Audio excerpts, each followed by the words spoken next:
জীবনে কখনো হতাশ হবেন না। জীবনে যাই হয়ে যাক না কেন কখনো হতাশ হবেন না। মনে রাখবেন আল্লাহ আপনার রব, আল্লাহ আপনার সাথে আছেন ইনশাআল্লাহ। এই সমাজ আপনাকে যেভাবে শেখায়, কিভাবে শেখায়, এই যে স্কুল, কলেজ, ইউনিভার্সিটি, চাকরি, বিয়ে, সন্তান প্রতিপালন, আর তারপর ইন্না লিল্লাহি ওয়া ইন্না ইলাইহি রাজিউন, এই তো শেখায় নাকি?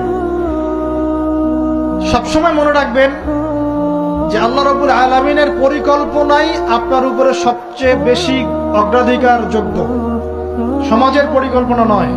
পরিবার আপনাকে চাপ দিচ্ছে, চাকরি পাস না, পড়াশোনা করিস না, হ্যাঁ পড়াশোনায় কেন তুই 80 নম্বর পাইলি না, কেন চান্স পেলি না, কবে চাকরি পাবি, কবে আমাদেরকে দেখবি, খাওয়াবি, পড়াবি, এই যে চাপগুলো চারপাশ থেকে আসে কিনা, এতে করে অনেক যুবক দেখা যায় মাদকাসক্ত হয়, অনেকে দেখা যায় আত্মহত্যা করছে, ইদানিং করছে কিনা ভাই?